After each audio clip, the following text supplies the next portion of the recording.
என் தங்கை சூர்பனகைக்கு ஏற்பட்ட நிலைமை தங்களுக்கு தெரியாதா? சொன்னால்தான் தெரியும். தெரியும் தங்களுக்கு. எப்படி தெரியும்? வித்தைக்காரர் அல்லவா தாங்கள்? தாங்களும் வேசக்காரர் அல்லவா? நிஷ்டையிலே அமர்ந்து கொண்டு என்ன நடக்கிறது என்பதையெல்லாம் பார்த்து கொண்டு இருக்கக்கூடிய சுவாமி, சகல வல்லமை படைத்த தங்களுக்கு தெரியாதா? மாநிலர்களா, நான் நல்லவை மட்டும்தான் பார்த்து கொண்டிருக்கிறேன். கெட்டது எனக்கு தெரியாது வருகிறே. நீ எதை பார்ப்பா என்று என் ஒருவனுக்கு தான் தெரியும். என்ன வருகிறே? உனக்குத்தான் நல்லதே தெரியாத மாமா. வருகிறே, உனக்கு என்று நல்லது தெரிந்திருக்கிறது. வருகிறே வருகிறே. நான் எப்பொழுது அந்த ராமபானம் பட்டு ஓடி வந்தேன் அப்பொழுதே புனிதன் ஆகிவிட்டேன். ராமபானம் பட்டு ஓடி வந்த போதே நீ புனிதனாகிவிட்டாய். பயந்தாங்கொல்லி. பயந்துதான் வந்தேன். நீ பயந்தாங்கொல்லியாக ஓடி வந்திருக்கிறாய். ஆமா. கதை பேச வேண்டாம் என்னிடத்தில். என்ன விஷயத்தை சொல்லுங்க. என் தங்கைக்கு ஏற்பட்டு இருக்கக்கூடிய நிலைமையை உனக்கு தெரியாவிட்டால் இதோ தெரிவிக்கின்றேன். சொல்லுங்க. அயோத்தி மாமன்னன் தசரதனாம். சரி. அவனுக்கு மகனாம் ராமனாம் லட்சுமணனாம். அந்த ராமனுக்கு மனைவியாம் சீதையாம்.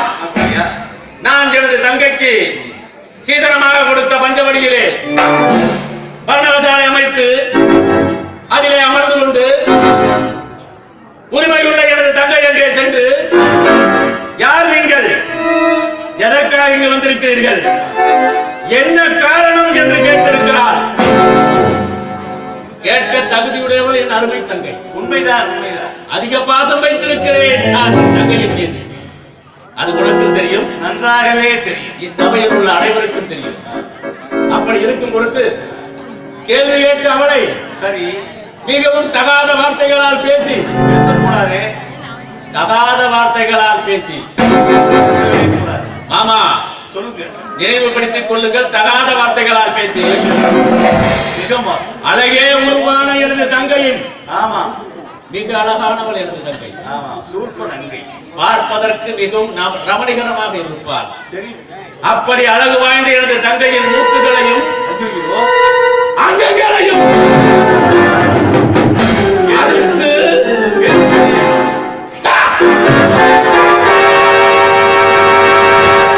அவமானப்படுத்தி சரி அனுப்பி இருக்கிறார்கள். அது மிக வேதனைக்குரிய சமாச்சாரம். ஆமா, ரத்தத்துக்கு ரத்தம், சரி பழிக்கு பழி, பஞ்சத்துக்கு பஞ்சம். கிரிமேற்ற ரங்கேஸ்வரன் அதற்கு தாங்கள் துணை நிற்க வேண்டுமாமா? நான் எப்பொழுதுமே நீங்கள் தான் சொன்னீர்களே, கெட்டதுதாயா உனக்கு கெட்டதை செய்கிற இந்த இலங்கேஸ்வரனுக்கு நான் அறிவுரை சொல்றேன். கெட்டதை செய்வதற்கு துணை போவதுதான்.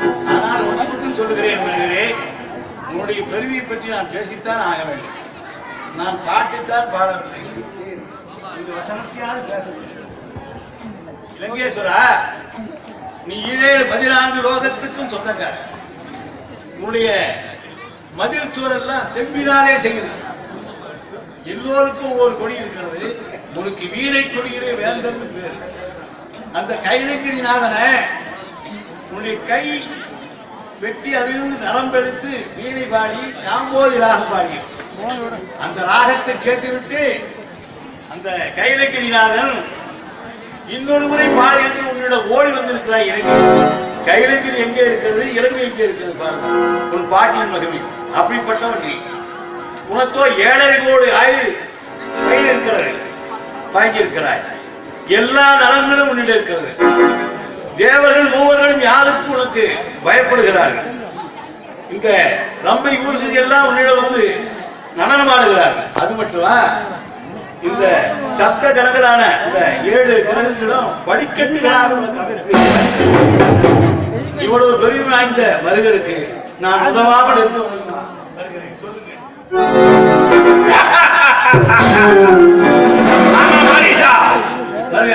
பேசவிட்டால் நீ விடிய விடிய பேசிக் கொண்டிருப்பாய் என்பது எனக்கு தெரியும். சரி, நான் சொல்வதை கேள். எனக்கு நீ அறிவுரை இனி கூற வேண்டாம். மெத்த துக்கப்பட்டு உரைக்கும் பீதட்டும் மாரீசா.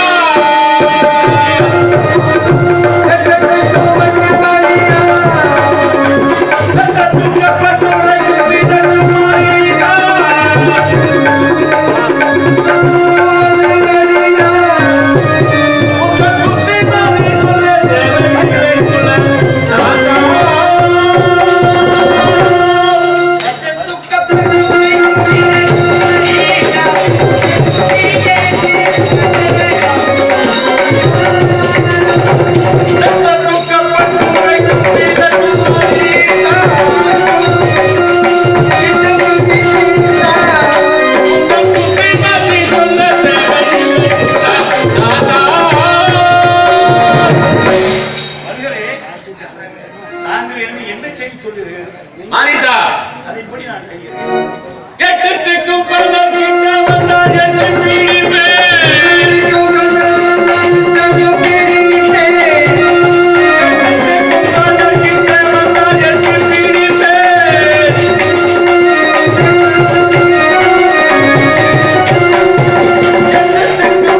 எடுப்பேன், உண்மைதான். மட்டில்லாத உருவம் எடுப்பேன். ஆமா. என்னை எதிர்த்து என் எதிரில் எவர் நின்றாலும் அவர்கள் அனைவரையும் கொன்று மாறி மாறி எனது வயிற்றில் அடிப்பேன். உண்மைதான் மருகரே. வீர பராக்கிரமம் படைத்தவன், ஈரேழு 14 லோகத்தையும் கட்டி யாரும் படைத்தவன் இந்த லங்கேசன் பேச்சை குறைத்து நான் சொல்வதை கேளுங்கள். சொல்வதை கேட்பதற்குத்தானே நான் இருக்கிறேன். ஆமா, பேசலாம். நன்றாக பேசுங்கள். இன்னும் ஏதாவது தாங்கள் பேச வேண்டியதுதான் பேசிவிடுங்கள். நான் சொல்கிறேன், ஆனால் கேட்க மாட்டேன். நான் சொல்வதைத்தானே நீ கேட்க வேண்டும். நான் கேட்டுக்கொண்டுதானே இருக்கிறேன். என் நாட்டிலே இருந்து கொண்டு ஆமா. நான் போடுகின்ற உணவை அறிந்து கொண்டு, நான் கொடுக்கக்கூடிய உடைகளை அறிந்து கொண்டு, நான் செய்து எந்த வேலையை கட்டளை இருக்கிறோம் அதை செய்து கொண்டு இருக்கக்கூடிய நீ, நான் சொல்வதைத்தானே நீ கேட்க வேண்டும். அதற்குத்தானே உன்னை நான் மாமன் என்று வைத்திருக்கிறேன். சொல்வதை கேட்பதாக கூறினாய் அல்லவா? சொல்லுங்கள், அப்படியே செய்யுங்கள். மிக்க மகிழ்ச்சி மாமா. மருகனே, மருமகன் சொல்வதை மாமன் கேட்பதுதான் குலவழக்கம். உண்மையும் அதுதானே. மாமன் சொல்வதை மருமகன் கேட்பது அல்ல. கேட்பதே இல்லையே. நமது நாட்டில், மற்ற நாட்டில் அல்ல, நமது நாட்டில். ஆக நான் சொல்வதை தாங்கள் கவனமாக கேட்க வேண்டும். மிகவும் கவனமாக கேட்கிறேன். அவர்களோ அரண்மனை வாசிகள். ஆமா. அரண்மனையிலே இருப்பவர்கள் வெளியே வருவதில்லை. அரண்மனையிலே அனைத்து சுக போகங்களையும் அனுபவித்துக் கொண்டு ஆசையோடு இருப்பவர்கள். ஆமா. வெளியிலே வந்து அவர்கள் பூத்து குலுங்கக்கூடிய மலர்களையும், கோடி திரியக்கூடிய விலங்குகளையும், பாடி திரியக்கூடிய பறவைகளையும் பார்த்தால் ரசிப்பார், மிகவும் ரசிப்பார்கள், ஆனந்தப்படுவார்கள் அல்லவா? அதனால் சரி, நான் எனது தங்கையை, மூக்கையும் மற்றும் அங்கங்களையும் அறுத்து அவமானப்படுத்தி எனது தங்கையை, அன்னவர்களை பலிக்கு பலி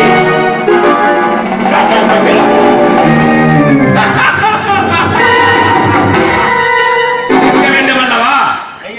அதற்காக அவர்கள் அமர்ந்திருக்கக்கூடிய அந்த பர்ணவசாலை வழியாக தாங்கள் மாமா மாமா இப்போதுதான் நீங்கள் கவனமாக கேட்க வேண்டும். ஒரு தங்கம் மற்றும் வெள்ளி பொன்னிறங்கள், தங்க நிறமானாக செல்ல வேண்டும். தங்கம் நான் கூறுவதற்கு விளக்கம் எனக்கு தேவையில்லை.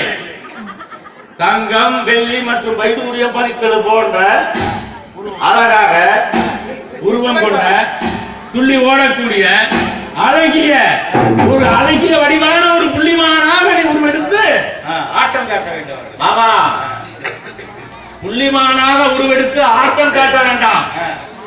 அவர்கள் இருக்கும் இடத்திற்கு அங்கும் இங்குமாக நீ ஓடி சொல்லிவிட்டீர்களா? நளினமாக ஓடுகிறேன். அப்படி ஓடும்போது, நயமாக ஓடும்போது அவர்களுடைய கைக்கு நீ பிடிபடக்கூடாது. அவருடைய ஆயுதங்களிலும் நீ சிக்கிக் கொள்ளக்கூடாது. அங்கே தப்பி வந்தானே. ஆமா, கொண்டு வருகிறேன். சீதாவா? ஆமா. மிக அழகானவா என் தங்கை கூறினார். அப்படியா? அவள் இருக்கும் பக்கமாக அவளுடைய நாயகனிடத்திலே, நாயகா அழகாக இருக்கிறது, இது என்னை பிடித்துட்டார்கள் என்று கேட்பார். பிடிக்க வருவார்கள். சரி. கவனம் கவனம் கவனம் கவனம், முழு கவனம். பிடிக்க வருவார்கள். சரி, நான் பிடிக்க வரும்போது அன்னவர்களை இழுத்துக் கொண்டு தூரமாக நீ ஓடிவிட வேண்டும். வெகு தூரமாக ஓடிவிடுகிறேன். வெகு தூரமாக நீ ஓடிவிட வேண்டும். ஓடிவிடுகிறேன் என்பது உனக்கு தெரியும் தூரம் எது, அருகில் எது என்பது. ஏன் தெரியாது? அதனால வெகு தூரமாக நீ சென்று விட்டால் சரி. மாமா மருகரே, தாங்கள் அவ்வாறு சென்று விட்டால் சரி, நான் நீங்கள் வேடம் அணிந்து வருகிறீர்கள். நான் எவ்வாறு சென்று அந்த பெண்மணியை அடைய வேண்டுமோ அவ்வாறு சென்று அடைந்து விடுவேன். கட்டி சொல்லுங்கள். உன் யோசனைகள் போதும். சரி, நான் சொல்வதை மட்டும் செய்ய வேண்டும். கண்டிப்பாக செய்கிறேன். புரிகிறதா? புரியும். சென்று வாருங்கள். சரி.